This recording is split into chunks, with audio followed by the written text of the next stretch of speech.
Good morning, everyone. Welcome to the TradeStation Masterclass. My name is Jesus Nava. I'm the Director of Client Training and Education for TradeStation Securities. I'm always happy to join you guys and talk a little bit about TradeStation. Today, we're going to do a technical analysis class. So, yes, we're going to talk about an indicator. The indicator's name is Parabolic SAR, and we're going to get into the details of that study in just a moment. We do technical analysis classes every so often, and we alternate them with easy language classes and also some strategy trading classes. Today, may be a great opportunity to talk a little bit about strategy trading, although the main focus is technical analysis. I usually like to talk about how to turn a technical study into a trading strategy, especially if you want to test that particular idea. But before we get started in today's content, let's go through some of the disclosures. Just keep in mind that every symbol and idea that I talk about is for educational purposes only. These are not recommendations of TradeStation. Also, that active trading is not suitable for everyone, and that past historical performance is no guarantee of future results. So if we do get to a point where we show you the strategy performance report and we do get great results, that's no indication that there is a likelihood or a possibility that it'll do that going forward. So we just need to be aware of the risks. So yes, let's go ahead and switch over to my TradeStation platform. Here it is. By the way, Parabolic SAR is part of the TradeStation built-in studies. You just have to go to studies, add studies, and it's there in the list sorted in alphabetical order. So here it is, Parabolic SAR. I don't believe we have a strategy on Parabolic SAR. That is something that I did not check before starting this presentation, but we're going to take a look at that later in this presentation. Let me go ahead and put it on. All right. And a Parabolic SAR indicator like this, where the dots are really small, I like to make my dots a little bit bigger, especially in a webinar like this so that you can see them clearly. Maybe if you're sitting in front of your computer, you know, the magenta dots and the cyan dots are okay. But if you wanted to make those dots bigger on your side, all you need to do is maybe double click on one of the dots. That's how I go to the customize dialog. It's my shortcut. I just double click on the study. It'll take me to the customize indicator dialog. And I'm going to go to the style tab. And you can see that for the parabolic closing, we have a point that has the second thickness. If I make this maybe this thickness right here, I'm not gonna make it the default because I just want it for this class, and then click OK. You can see how the dots are bigger and they show more clear on the screen. So by looking at the indicator, the parabolic SAR identifies trends, and you can see clearly that the magenta dots, the one that are kind of purple, identify the downtrends, and there are the dots that appear on top or above the candlesticks. The dots that appear below the candlesticks, the one that have a color cyan, identify uptrends. So they serve as a support mechanism to the candlesticks. So yes, blue or the bottom dots are bullish, and the magenta dots or the dots that are at the top are bearish. All right, so that's very clear by just looking at the indicator, and we can just make that assumption by just looking at the indicator. Of course, a lot of things can be changed about the study. For those of you that follow the parabolic SAR, I'm not sure how many people are here that do follow the parabolic SAR, but this is it's a simple indicator to understand. By just looking at it, as I said at the very beginning, you kind of get the idea of what the indicator is trying to say. Now, if you've been to some of my technical analysis classes, I like to dive deeper into the calculation of the study and the reasons why the indicator is drawing dots where it is. You know, if you ever ask yourself, why is my parabolic SAR drawing dots at that exact location? Maybe that's a question that you have. Maybe you never asked that question. A lot of you may just be happy that parabolic SAR is there, and you just follow the ups and downs of the parabolic SAR, not really paying attention to the intricacies of the calculations of the study itself. However, I kind of go on the opposite extreme where I want to know exactly how the indicator is calculated just to have a full understanding of where the indicator is coming from and why is it drawing dots where it is and when does it make the transition, what prices is it looking at, why are some of the dots spaced out more than others. Some dots are really close to each other, some others are spaced out a lot. So all those visual elements of the parabolic SAR are things that I'd like to dive deeper into and understand why the indicator is behaving that way, right? Let's go ahead and take a look at my PowerPoint. Understanding the parabolic SAR. This is a study that was developed by Wells Wilder, and it's explained in one of his books from 1978. It's over almost 50-year-old book, New Concepts in Technical Trading Systems. He also wrote a series of indicators like the ATR, the average true range. He also wrote the RSI and directional movement with ADX. So all those indicators are a design of Wells Wilder on that book from 1978, if anybody's interested in knowing where the indicators originated from. But parabolic SAR is a trend following indicator, and it follows prices like a trailing stop. It has that very similar behavior where as the bars go up, the cyan dots, which are at the bottom or below the candlesticks, kind of follow the distance or follow at a distance from the candlesticks. The same happens when there's a downtrend and you get this purple dots at the top. They will follow the candlesticks on a downtrend and stay within distance of the candlesticks until that stop is broken. We're going to take a look at different examples of where the parabolic SAR makes a switch from one downtrend to an uptrend. So in an uptrend, the SAR dots are below the bars and rise as the uptrend continues. That's something that we already established. And in a downtrend, we have the opposite. The SAR dots move above the bars and fall as the downtrend continues. By the way, for those that are not familiar with parabolic SAR, SAR is an acronym and it stands for stop and reverse. That's what SAR stands for. A lot of times we just know the parabolic study as parabolic SAR, but that's what SAR stands for. And it's great at identifying those points at which the trend is going to stop and reverse, hence the name SAR. Okay, let's go ahead and continue on this PowerPoint. How is parabolic SAR calculated? Now, the technicalities and the intricacies on the mathematical formula for the values of the SAR may be something that you probably are not interested in. As I said before, maybe you're just interested in what the indicator is trying to tell you and the interpretation that lies within this study. But here we take a little bit of a look into the calculation and the mathematical formula.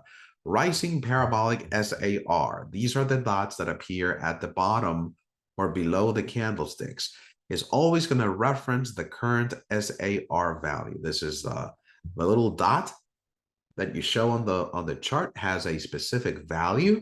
And if I go back here to my TradeStation for just a moment, let me show you what I mean by that. Let me open up my chart and look at, current data. Right now on the current bar, we have a magenta dot. So if I were to click somewhere here below the candlestick and hold my mouse pointer, I get the data tips window. And inside that little box, I see the parabolic SAR value. It's right there at the bottom. It's called the PAR CL, CL for close, PAR for parabolic. So this is the parabolic close, 60.96. That's the value at which this magenta dot is placed. It is higher than the high of the candlestick because if you notice the high on this candlestick is 60.64, where the parabolic SAR is 60.96, and that's where it's drawn. So what we're going to be calculating is that value. Where does the parabolic SAR get the $60.96? And that's what the PowerPoint slide is trying to tell you. This is the formula. It's going to take the prior SAR, It's going to look at the prior candlestick, look at the value of that dot, and it's going to add the result of this formula, which is using the prior EP. EP right here is stands for extreme point. The extreme point in a parabolic SAR is the highest high of the current uptrend. Remember that right now we're just calculating the rising parabolic SAR. As the parabolic SAR is calculating, it's going to keep track of these highest highs and lowest lows. So in a rising parabolic SAR, the indicator is going to keep track of the highest highs. So when in the formula, let me see if I get my laser pointer in here. Okay, so in the formula, when we say prior EP or extreme point, we're referencing that highest high. This is the rising parabolic SAR, and we're going to subtract the value from the prior bar's SAR and multiply it by something we call AF, which stands for acceleration factor. What is acceleration factor? Well, on this PowerPoint slide, I think we provide that definition, do we? Yeah, acceleration factor starts at 0.02 by default. If you've been to the parabolic SAR inputs, there's two inputs in there. One is called acceleration factor, and the other is called, sure, it's the maximum. Let's go into the settings just to make sure.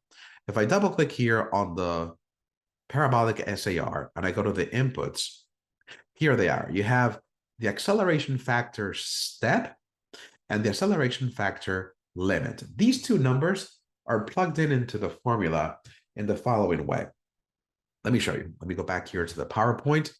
So acceleration factor starts at 0.02. That's the starting acceleration factor. And it increases by this amount, the 0.02, each time the extreme point makes a new high.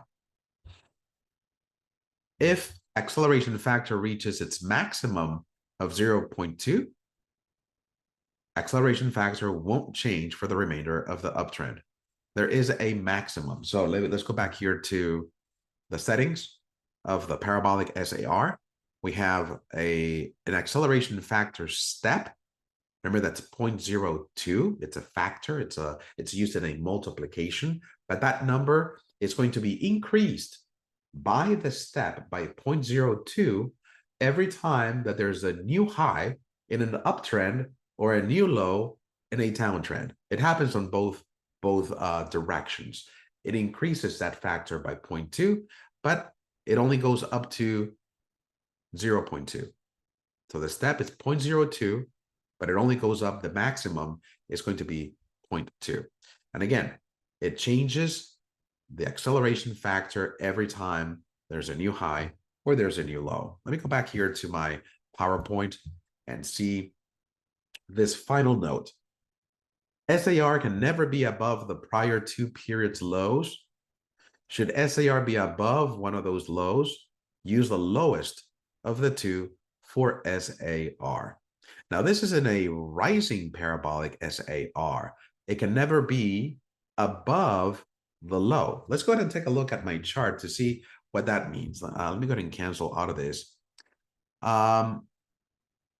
Most of the time, in a rising parabolic SAR, it's difficult to find a dot that is higher than the lows of the bars that preceded. In some instances, it'll happen, and it can never be above any of the low. Let me see if I find an area where that happens. Here's an example. In this chart, we have rising parabolic dots. They're supporting the candlesticks and they're acting as a trailing stop. It gets to a point, though, that you see this candle and you see the blue dot right on the candle. Why? Well, based on the movement up here, I'm going to assume that the value of this dot was a little higher than what it is right now. And for that reason, it's right on top of that candle. In fact, just to confirm, if I click on the background and I hold, take a look at the value of the parabolic close. That's the blue number inside the box. It's 61.73. Do you also see the low of the bar? It's right there inside that box too. The low is 61.73.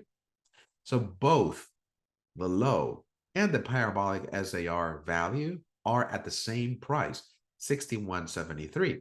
Because in the calculations of these parabolic SAR dots, it says if you are in an uptrend and the value it's higher than one of the lows of the prior two bars, make it the low of that bar. So it can never be above. Does that make sense? So many times, let me go ahead and squeeze this chart a little bit. Many times, here we go. Let's keep in mind the acceleration factor, because acceleration is a great concept. Because when you have a downtrend like we have here, all the magenta dots, you can see how the dots start separating from each other. And the reason why they separate is because we have an increasing acceleration factor that gets factored into the formula. As you increase this acceleration factor, the dots are going to get more distant from each other. However, there are exceptions. Let's say, for example, here on this uptrend, you see when the uptrend started, yes, the dots started to get further apart from each other until this area right here that, they kind of get concentrated again. Why? Because of the lows of the bars. Again, going back to that same concept that if the parabolic SAR is increasing and all of a sudden you got these lower lows, then that dot will never go above those lows. And that's why we have this little concentration of blue dots here that seem to be closer to each other. It was because it cannot be higher than those lows. Does that make sense? So let's go back here to my PowerPoint and go to the other side. In a falling parabolic SAR, the calculation is exactly the same. Exactly the same. In fact, the formula doesn't change. What changes is extreme point. This prior extreme point that gets plugged into the formula changes because this is the highest high of the current uptrend. Prior to this, if we go back to, let me go back to on a rising parabolic, the extreme point is the lowest low of the current bar. I may have made an error here, and now I'm catching it, so I apologize for that. We're going to go back to the easy language so that this makes a lot more sense. The easy language is what dictates the actual formula. So I always recommend that you open up the easy language and make sure that you're reading the formula from there. It seems like I copied and pasted some of this information, and now it's not completely accurate. So let's go ahead and take a look at my parabolic SAR. But before we do, this is the last PowerPoint slide, a couple more. And we're going to go through all the information here just to go back into the easy language and see some of the parameters that we can adjust. Acceleration factor, or AF, is a multiplier that affects the rate of change in SAR and its sensitivity. This is exactly what we were talking about. As the markets move in a certain direction, the acceleration factor is going to be affected. It's going to increase. And of course, it increases the sensitivity of the parabolic SAR, and the dots start getting further apart from each other. Decrease parabolic SAR sensitivity by decreasing the AF steps. Remember that this is default at 0.02, but you have control over how sensitive you want the parabolic SAR to be. Higher AF steps move parabolic SAR dots closer to prices, making a reversal more likely. When set too high, the indicator will produce whipsaws and fail to capture the overall trend. All right, and that's something to keep in mind. The limit also affects sensitivity. A lower limit decreases the sensitivity of the indicator and produces fewer reversals. We're going to play around with those two settings on the parabolic SAR and see what type of behavior we see on the chart. But in a nutshell, what we're trying to say is that, well, first of all, Parabolic was designed for trending markets. AF step and AF limit should be adjusted based on the symbol's price movement characteristics. What works for one symbol may not work for another. So don't take those two inputs for granted. Yeah, it starts at 0.02 for the acceleration factor, and it has a 0.2 for the acceleration factor limit, but you have full control over those two inputs, and you can change them if it changes the behavior of your, analysis or your strategy. Parabolic SAR should be used along with other technical studies to confirm trends, reversals, and trading signals, and use the parabolic built-in strategy to measure the indicator's performance when adjusting AF steps and AF limits. So this answers my question, the question that I had at the very beginning, which is, does TradeStation provide a built-in strategy based on the SAR? And we do. For a moment, I thought we didn't, but we do. And we're going to take a look at the strategy and see how it helps us, tweak the indicators so that it fits the symbol's behavior. Let's go ahead and take a look at my TradeStation platform. Oh, I think I have one more slide here. Hold on. Yeah. The bullish and the bearish signals, as we pointed at the very beginning, this is something we talked about since the start of the presentation. When you have the switch between those red dots or the magenta dots, and they turn into cyan dots, that's the signal. If it goes from top to bottom, that's a bullish signal. And if it goes from bottom to top, that's a bearish signal. Let's go back here to TradeStation and talk about the study. Good. Let me scroll to the front.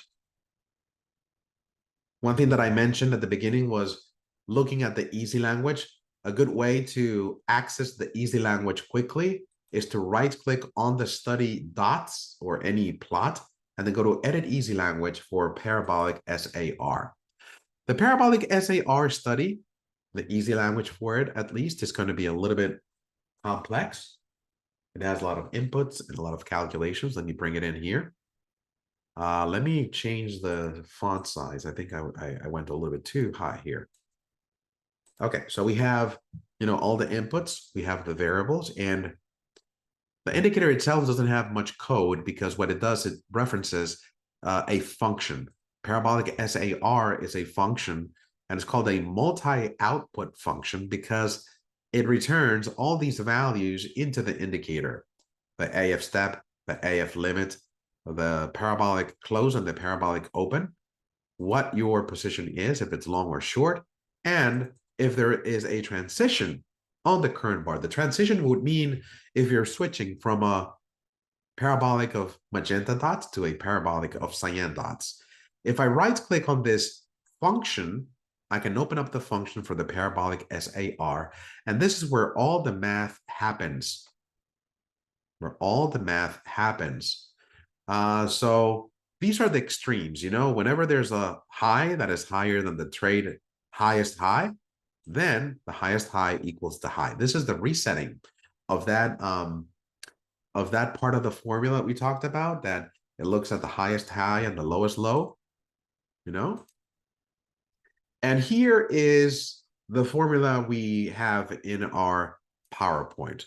One of the formula uses the trade lowest low, and this is on positions that are -1. -1 is a short trade. So whenever you are in a bearish mode, you're looking at a short position, then it's going to be looking at the lowest lows. But on the other side, let me see if I find the other formula. Else, here's an else. If it's not in a short position, then it's going to use the trade high as this extreme. So always keep that in mind, so that because what it does, it's going to look at those extremes in order to calculate, your SAR dots. One of the things that I wanted to show you here as well is when the transition happens.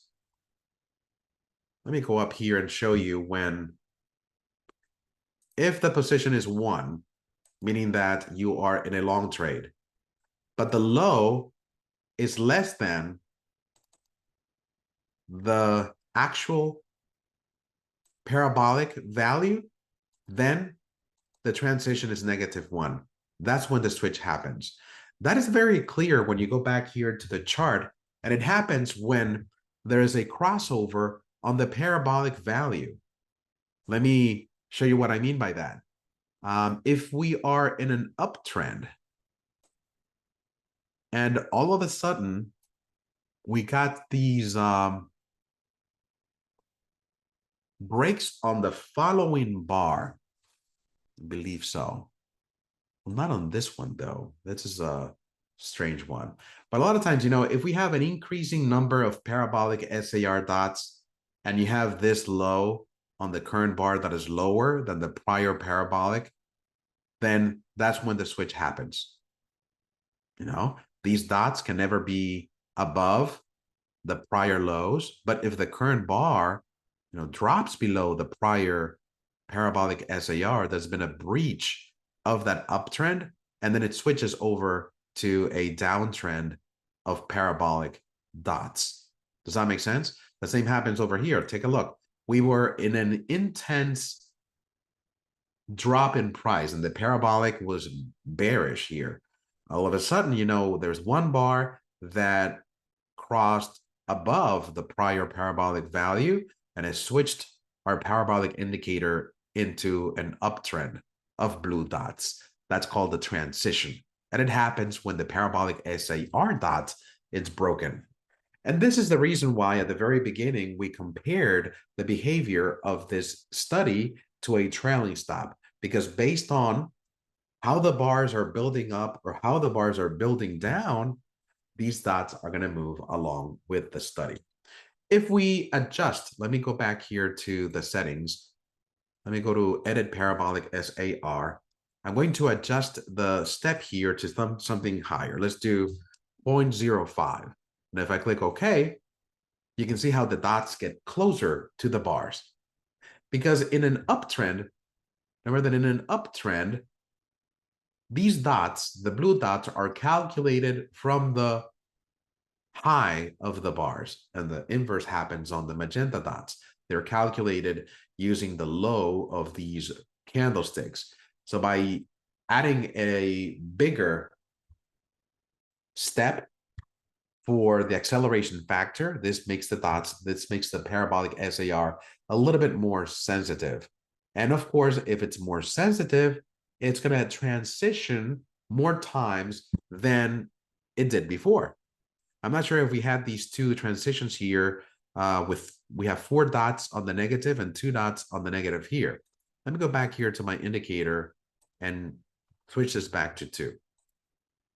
See, right here we have 5 negative dots or bearish dots, but you see the 2 dots that we had previously are not there anymore. So you have to find a sweet spot for this study to be able to identify these turning points with a little bit more accuracy. Every symbol will move differently, and it's up to you to adjust the parabolic SAR settings so that they work for the symbol you're looking at. Let's take a look at the strategy to see how it goes along with the indicator and what type of results we get. I'm going to go here to Studies, add Strategy. Let's go to the parabolic. Here it is, parabolic LE and parabolic SE. I'm going to assume that the parabolic LE and SE strategy have the same input parameters that my study does, and it'll just trade on the transition. And it's doing that exactly. Take a look at, we were on this downtrend when the transition happened from the magenta dots to the blue dots, we get a long signal. We keep that long signal until there's the next transition, where it goes from the blue dots to the magenta dots, and then it goes short. All the trades here are connected, so you see which trades were profitable and which ones were not. In the past, several weeks, we've gotten all losing trades because the price is kind of, jumping back and forth between a channel. I see prices here going from 58 the high 58s, like 58.90, all the way to 61. And it's just bouncing back and forth between those two levels. And it's generating these false signals. So the past 1, 2, 3, 4 trades on the parabolic SAR for this symbol, which is Coca-Cola, have been losing trades. But overall, in the past 5 years, how has the strategy done for Coca-Cola? Let's go to data and click on strategy performance report. All right, we can see that the strategy in the past, I did say 5 years, but it's not. I'm looking at the title bar of this strategy performance report, and you can see the date range. It goes from March 14th, 2022 to March 12th, 2024. So 2 years of trading activity. The strategy is profitable with a 1.62 profit factor. Let me collapse using the collapse button here to see the other details. Total number of trades, 40 trades in 2 years. And you can see your, how many losing and winning trades, largest winning trade and largest losing trade. Would different values work better for this strategy on Coca-Cola? Well, that's one of the things that TradeStation allows you to test. What if a higher or a lower number would give you more results? Let's go ahead and play around with the acceleration factor and the limit to see if we can make this a better type of result. Again, keep this in mind. We are going to tweak the strategy, and the strategy is going to look at data that already happened. For the strategy, it's very easy to pinpoint where the optimal places of entry and exit would have been. So we are curve fitting the strategy, something that happened in history. But still, it does give you a little bit of clarity as to which way should I tweak those inputs in order to have better results. It's not a good way for you to know exactly the parameter you should be working on, but to a certain extent, having a comprehension of what is the sweet spot for any particular symbol. Let me go here to the strategy settings. So I'm going to customize the parabolic SAR. Notice that the two inputs that you can modify inside of the strategy are the two ones that we talked about, the AF step, which is the acceleration factor step, and the acceleration factor limit. Now over here, I'm highlighting the 0.02, and I'm going to click on optimize. You have to select a range of values that you want to optimize. Now I can optimize up to 5. Remember that increasing the acceleration factor makes the indicator a little bit more sensitive, so the indicator dots get closer to the candlesticks and you have more transitions possible because it's so close to the candlesticks. Those crossovers are going to happen very frequently. If you use a lower number, then you are reducing the sensitivity. The dots are going to be further apart from the candlesticks and it reduces the sensitivity, which could backfire on you because then you may not enter a trade when you needed to enter a trade. So then again, a balance. I'm going to test from 1 or from 0.01 to 0.05 in increments of 1. I don't have to do 0.001. I'm just going to do 0.01. So this tests 5 numbers. I'm going to click OK. And for the limit, let me go ahead and optimize this because I want to optimize from 0.1 to 0.5 in increments of 0.1. Again, 5 steps. Don't get the decimals confused. Remember that the step is just how the small increments that are going to be added to the formula as the market moves in the direction that you are tracking. And of course, the limit is just how much or to what value your acceleration factor is going to increase. I'm going to click OK to that and then click OK. That gives me a test count of 25 because 5 times 5 is 25. But I'm also going to do that for the parabolic SE, short E, and customize that. This will give you different acceleration factors for both your long entry and your short entry because the market moves in those two directions differently.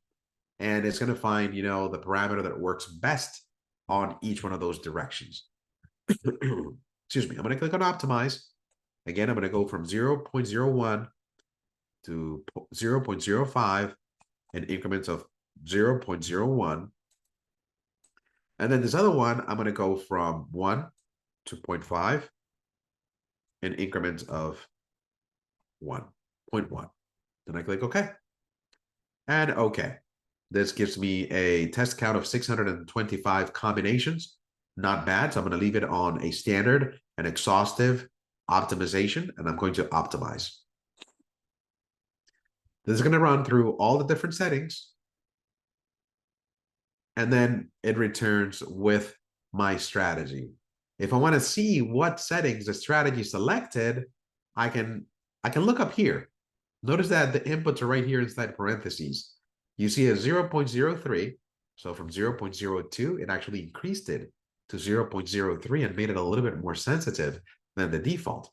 But the limit, instead of making it a 0.2 as it was by default, is now down to 0.1.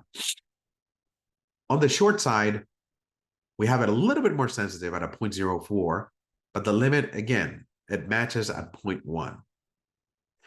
If I want to see a little bit more details before I go over to the strategy performance report, I can go to data and click on the strategy optimization report. Let me go ahead and pull this up.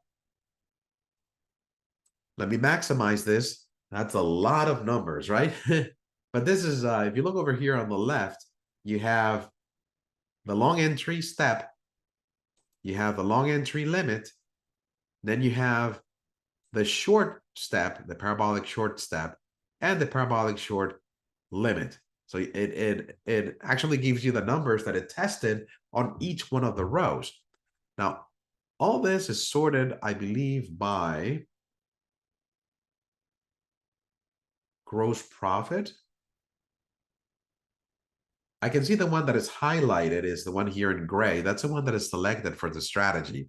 And it matches the number that we mentioned right here on the chart, the 0.03, the 0.1, the 0.04, and the 0.1. That is the one that has the highest, I think it's the highest net profit. Let me go ahead and sort by the net profit. I'm going to double click. See, this is sorted by test in descending order, I believe. Let me go ahead and double click by net profit. And notice now the one that has the best net profit is the one that is highlighted in gray. If I go back here to my chart and I go to the strategy performance report, number of trades is down to 37, but we are at a profit factor of 2.17, making our strategy a little bit more robust in terms of profit factor. But the fact that it has less trades, maybe I would want to have a little bit more trades here just to have a little bit more significant stats. But you see how very quickly, using the TradeStation tools, you're able to tell what values are optimal for this historical backtest for Coca-Cola. Interesting concept.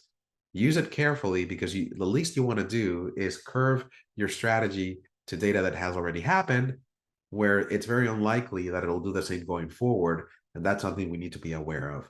But you can see how the sensitivity of the Parabolic SAR plays a big part or a big portion in the strategy's profitability. And every symbol is going to be completely different. And make sure that you use the tools to gauge performance and see which one works best for you. In this case, if you want to keep the strategy at these values, you're probably going to want to change the indicator to match those. Otherwise, you're not going to see a match. For example, here in the indicator, we see a sequence of cyan dots, but we see a short trade that is not reflected here. It's because whatever inputs were selected for the strategy don't get carried over to the indicator automatically. You have to do it manually. So if I want to do that, if I double click on the indicator, I can change the AF step here. But the challenge is that the AF step is different for long and for short. If, you can insert the indicator twice if you want to change, the parameters to either side. But maybe what I would do is maybe go into the strategy and try to make these match. It's only a point or 1/100th of a point difference between the two steps. So maybe if I go into the short entry and I match the step to the long entry, maybe then I'll have matching numbers. Let's see the strategy performance report. So you can see that that did not affect the strategy immensely. So maybe I can do that. And that way I can just modify the indicator and have the same inputs here. So 0.03 and then 0.1 as the limit. And then click OK. And that's how, this is how the indicator looks. You see, now the short entry is reflected here on this uptrend.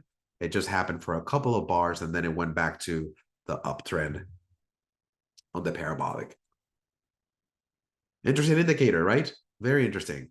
The math is in the easy language. The strategy is already there, so make sure you use it. The sensitivity you can play around with, but it's a nice indicator that signals when the trend is possibly reversing. As the PowerPoint suggested, make sure you're using other technical indicators to confirm the signals and not only rely on the parabolic SAR. Marcel is saying the space between the price bars and the dots are noteworthy. For sure, yes. Marcel says, I like to use the indicator on a tick or case bar chart. Interesting concept, Marcel.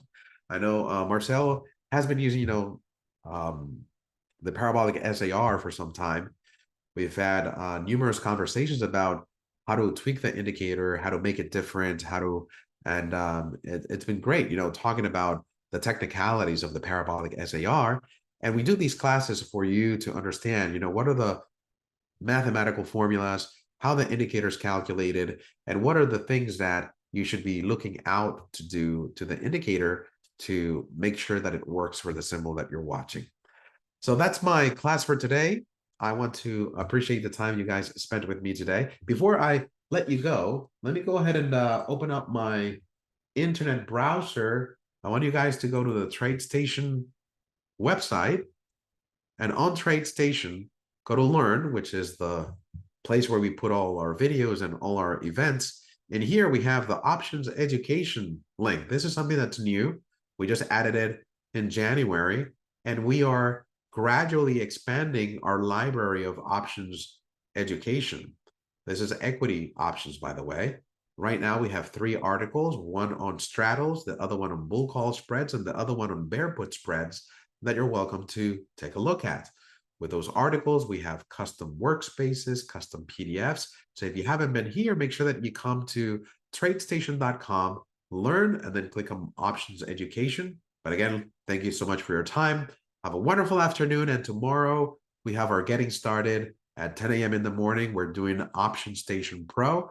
If you're interested in learning a little bit about that platform, but make sure that you check out our events schedule. We have a lot of upcoming topics. So keep an eye on the things that interest you and make sure you join me, okay? Great having you guys. Have a wonderful afternoon, and I'll see you next time. Goodbye, everyone.